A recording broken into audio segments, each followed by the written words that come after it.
عندما كورت، عندما كل آياتها صورت، قيل للشمس أن تستقيم على موضع لا تغيب، وللنجم كن أنت منها قريب. ثم خط على الأرض منعطفان، تبجس بينهما الماء، وانحسرت آيتان بمعجزة تجريان.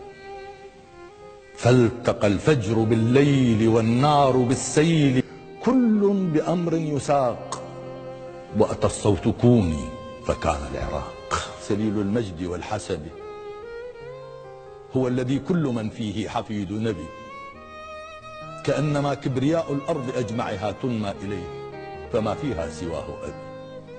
هو العراق فقل للدائرات قفي، شاخ الزمان جميعا والعراق صبي.